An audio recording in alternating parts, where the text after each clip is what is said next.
Hola, ahora vamos a ver el tema de colelitiasis en base a nuestra bibliografía de Schwartz, Principios de Cirugía.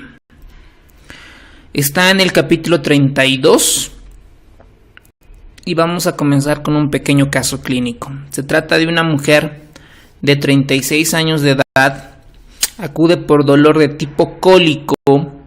¿En qué región? En la región de hipocondrio derecho, irradiado a epigastrio de 4 horas de evolución, y esto se acompaña con náuseas y vómitos de carácter bilioso. No refiere a colia ni coluria. A la exploración física destaca dolor a la palpación en hipocondrio derecho, sin otros datos clínicos importantes.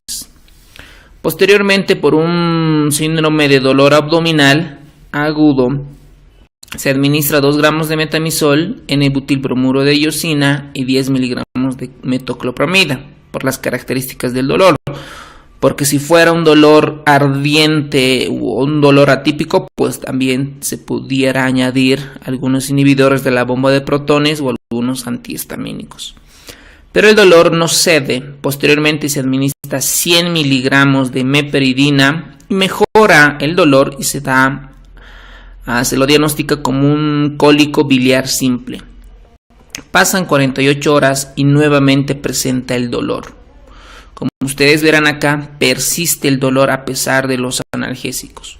Presenta Murphy positivo y se solicita laboratorios. En los laboratorios destaca una leucocitosis sin neutrofilia, bioquímica con enzimas hepáticas y niveles de bilirrubinas normales.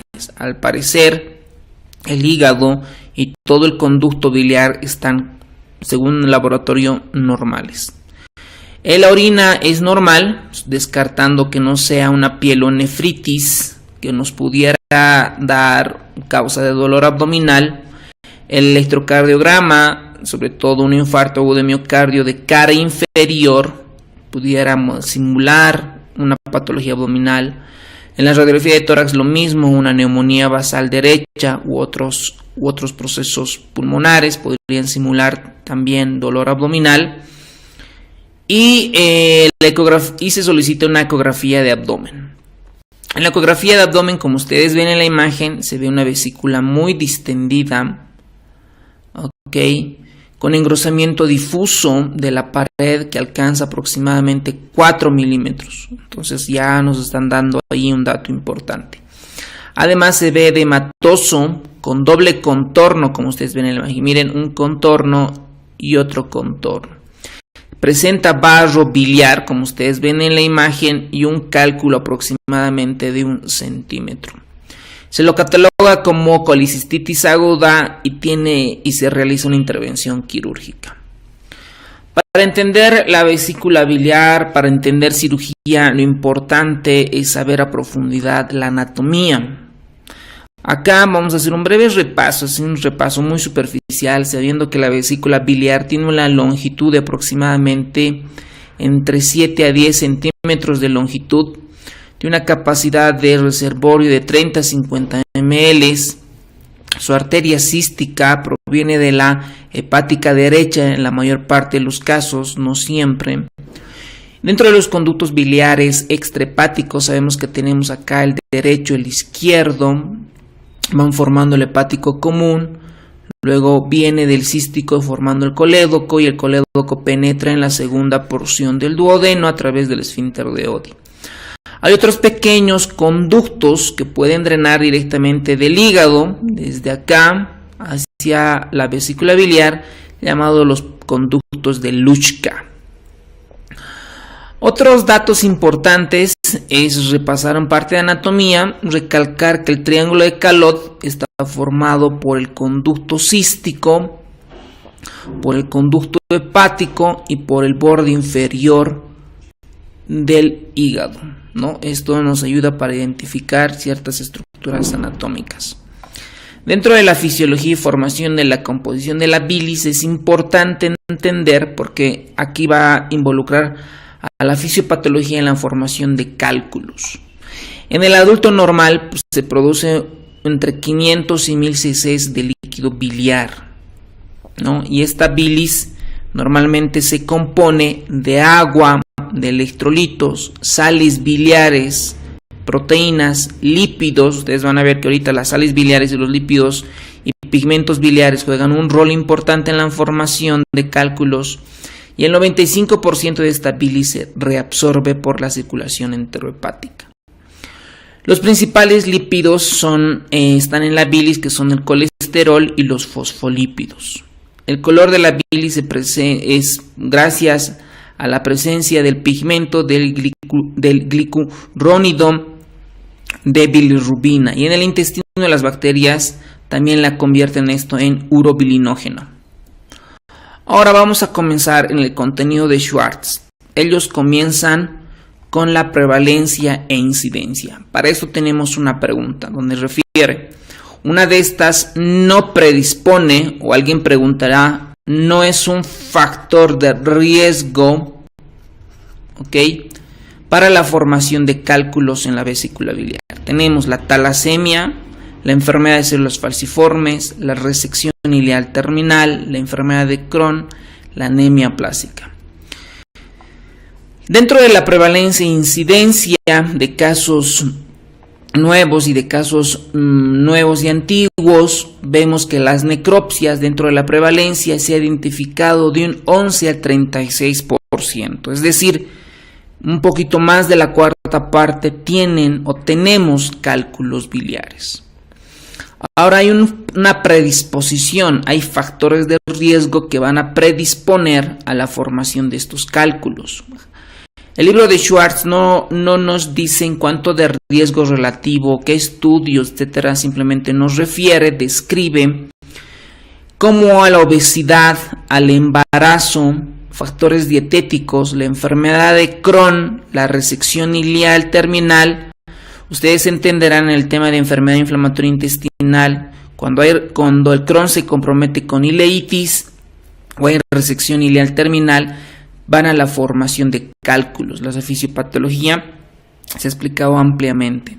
La operación gástrica, la esferocitosis hereditaria, ojo con eso, la enfermedad de células falciformes, las talasemias, ¿qué tienen en común esto? Van a aumentar la cantidad de bilirrubina indirecta, ¿no?, que va a predisponer a un tipo de formación de cálculos. Y en las mujeres es 3 veces más. Ojo con estos puntos de corte, porque pueden ser posibles preguntas de examen de ingreso a la residencia. Por lo tanto, la talasemia, la enfermedad de células falciformes, la resección ileal, la enfermedad de Crohn, esto ya está explicado en la fisiopatología, la formación de cálculos. La talasemia, la enfermedad de células falciformes o cualquier tipo de hemólisis, en realidad, de hemólisis, lo que va a predisponer es la formación de aumento de bilirrubina indirecta. Y el aumento de bilirrubina indirecta es un factor importante en la formación de cálculos. En la anemia plástica, como no va a haber glóbulos rojos, tampoco va a haber tanta hemólisis, tanta liberación de bilirrubinas, por eso no predispone o no es un factor de riesgo para la formación de cálculos en la vesícula biliar.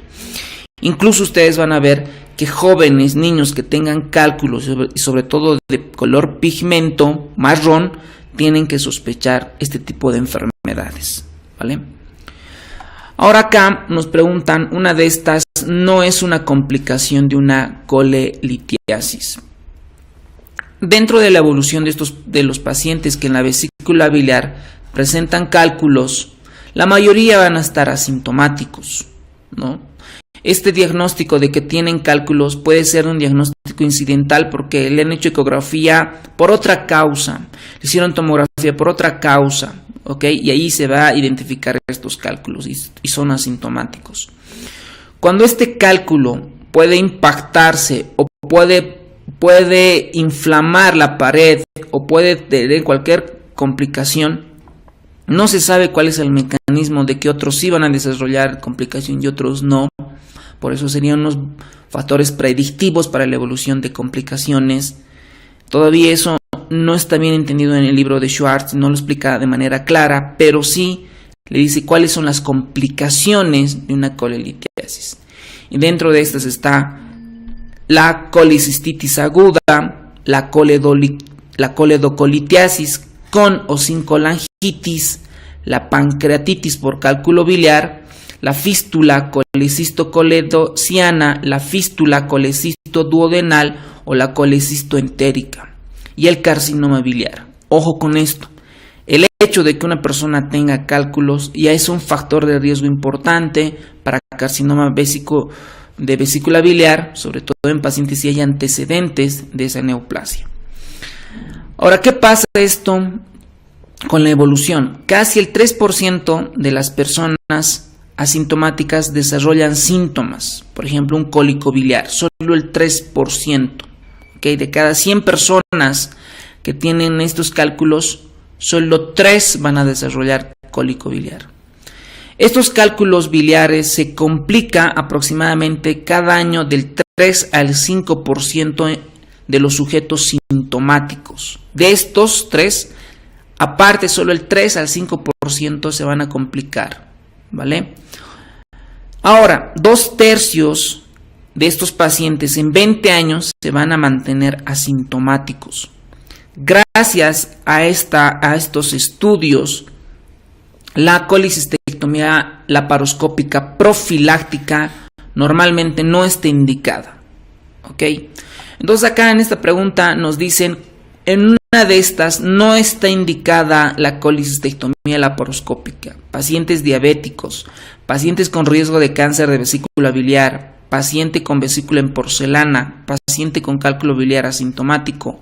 En todos los casos está indicada una colecistectomía laparoscópica. Ahorita vamos a ver. La colecistectomía laparoscópica normalmente rara vez está indicada una colecistectomía profiláctica en personas asintomáticas con cálculos biliares, ¿okay? No tiene indicación quirúrgica. Pero hay contextos diferentes que la colecistectomía laparoscópica profiláctica tiene indicación. Y eso es lo que nos están preguntando y es potencialmente preguntable en los exámenes de la residencia. ¿En qué caso se realiza? Ojo, en pacientes diabéticos tiene indicación de una colecistectomía laparoscópica, ¿ok? En pacientes en población que tienen factor de riesgo para cáncer de vesícula biliar, por ejemplo, un antecedente en el papá o en la mamá o X, ¿ok? Vesícula en porcelana, cuando ustedes diagnostiquen vesícula en porcelana, que es una lesión premaligna, también tiene una indicación de una colecistectomía laparoscópica. Entonces estos 3, según Schwartz, debemos de recordarlo, estas indicaciones. Por lo tanto, acá si nosotros vemos, acá la que no está indicada, la que sí está indicada es en pacientes diabéticos, porque el riesgo de complicaciones son muy importantes, severas, sobre todo los riesgos de infección. Los pacientes con riesgo de cáncer de vesícula biliar, pacientes con vesícula en porcelana. ¿Ok? Entonces la que no está indicada es en paciente con cálculo biliar asintomático, porque no tiene ningún factor de riesgo. Ahora, una de estas no es complicación de la colelitiasis, nos están refiriendo. Entonces, dentro de las complicaciones, acá ya lo vimos, cuáles son las complicaciones de esta colelitiasis. Por lo tanto, acá sí nos va a dar origen a pancreatitis por cálculo biliar, es una complicación. La fístula colecistocoledociana es otra complicación, la fístula colecistoduodenal y el carcinoma de vesícula biliar. Lo que no se le ha involucrado a la colelitiasis es en el cáncer hepático, nada que ver, por lo menos hasta el momento no hay estudios que nos digan que tiene algún factor de riesgo. Ahora, la que no está indicada ya mencionamos que es el inciso D. Ahora vamos a ver a los tipos de cálculos. Los cálculos pardos o piedras de pigmento marrón están asociados ¿a qué? A predisposición genética, obesidad, hemólisis, cirrosis hepática o infección por Escherichia coli o X, ¿no? Dentro de la tipos y composición vamos a clasificar a 3 tipos de estas piedras o cálculos. El más frecuente son los cálculos de colesterol. Para esto hay una predisposición genética o ambiental de la bilis en que está sobresaturada con colesterol. Pero no es que ustedes digan es el 100% colesterol, sino que además está mezclado con pequeñas porciones de sales de palmitato de calcio y bilirrubinato. ¿Okay? Hay otros cálculos de pigmento negro.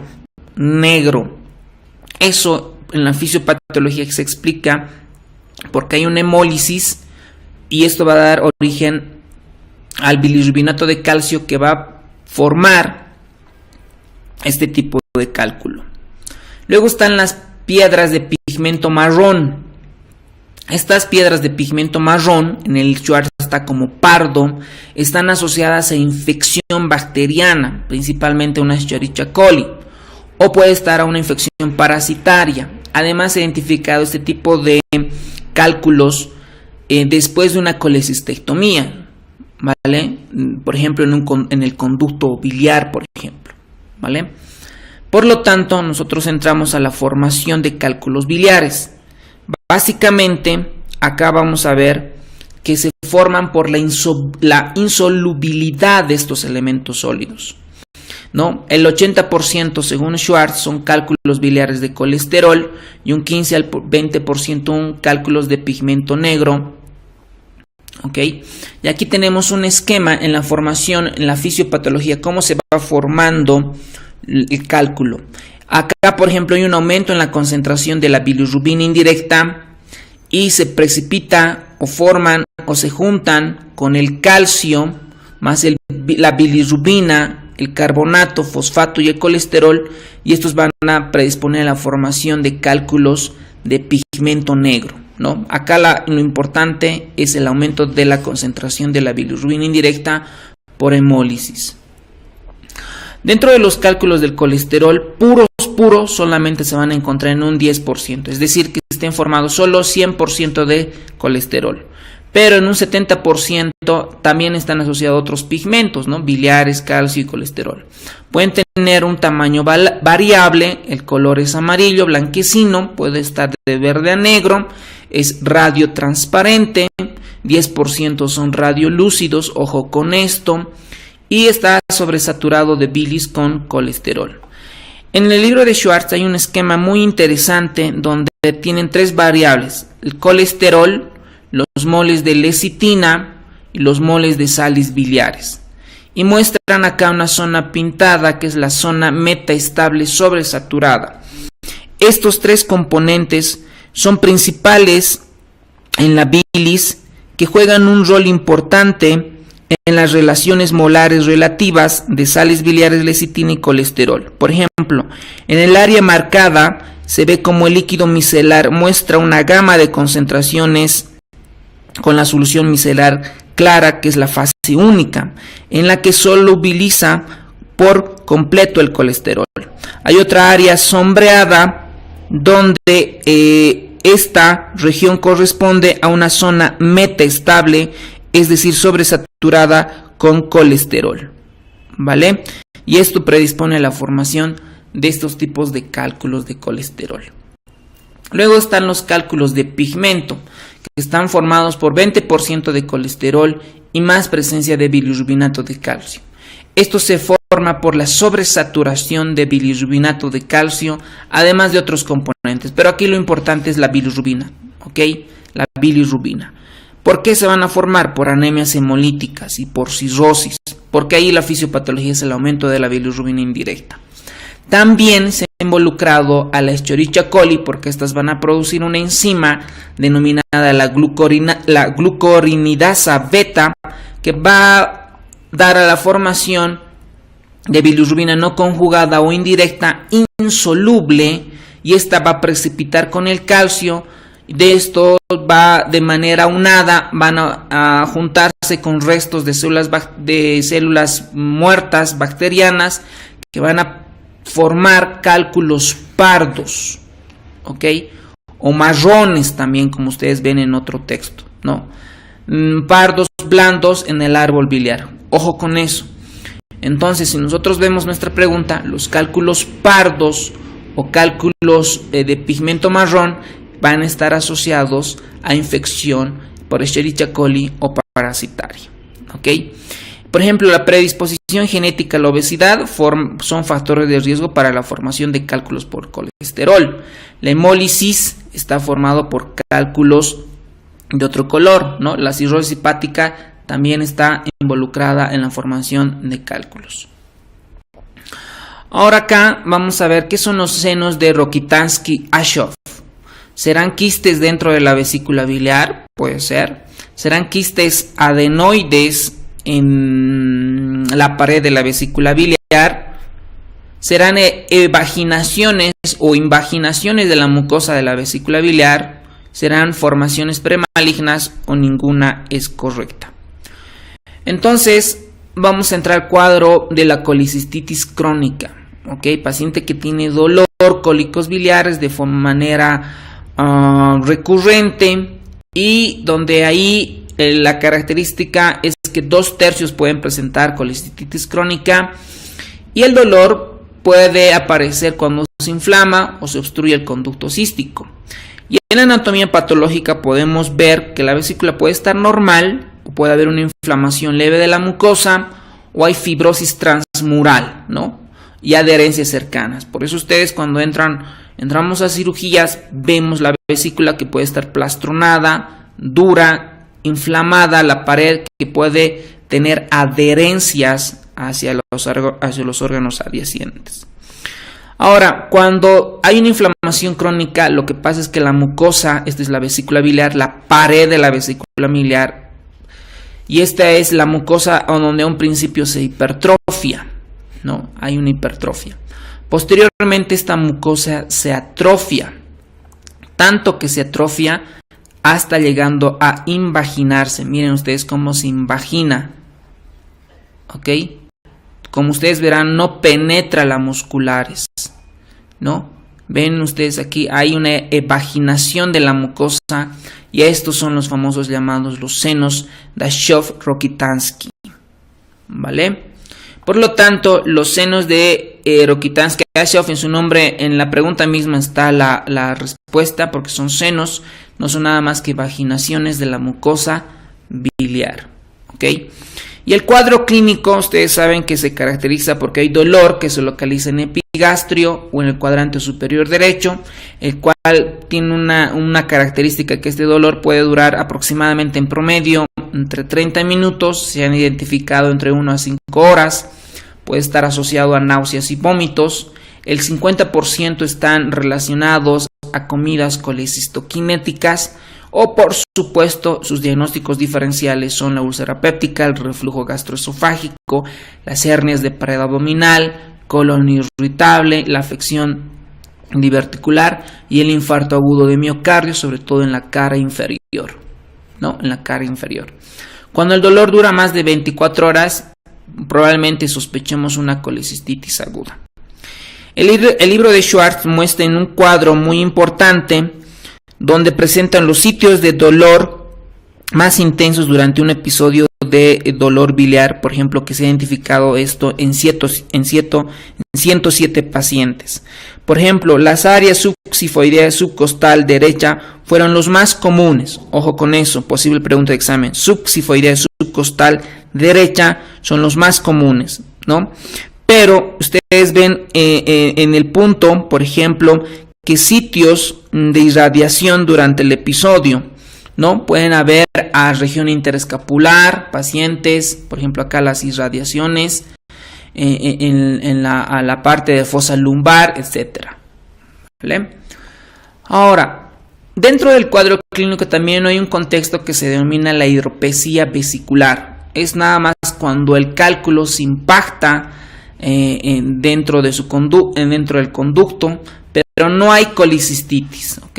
No hay colicistitis. Por lo tanto, la vesícula biliar, su pared continúa formando mucina, agua, y por eso le da una característica de mucinosa, y tiene la hidropesía vesicular una indicación de colecistectomía temprana.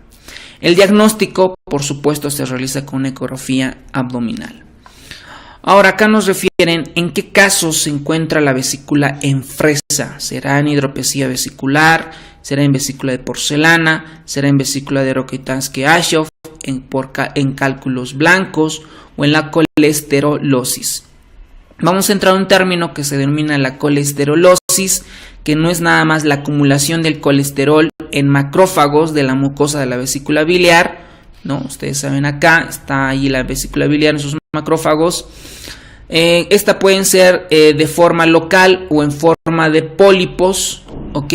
Y esto da la característica en forma de vesícula en fresa, ¿ok? Por estas acumulaciones de colesterol.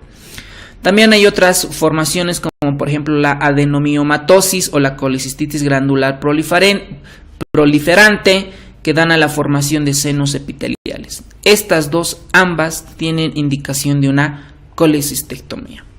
Por lo tanto, la vesícula en fresa está en la colesterolosis, ¿vale?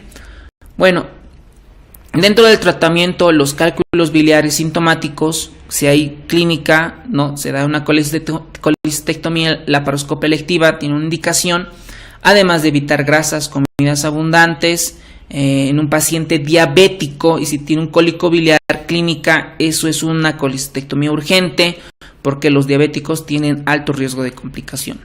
Y en pacientes que sufren este cuadro clínico, en embarazadas, la indicación del tratamiento es hacer una indicación quirúrgica en el segundo semestre del embarazo. Bueno, esto es todo el contenido de lo que dice Schwartz. Espero poder haber un poco guiado en cuanto a su contenido y poder haber retroalimentado. Bueno, muchas gracias.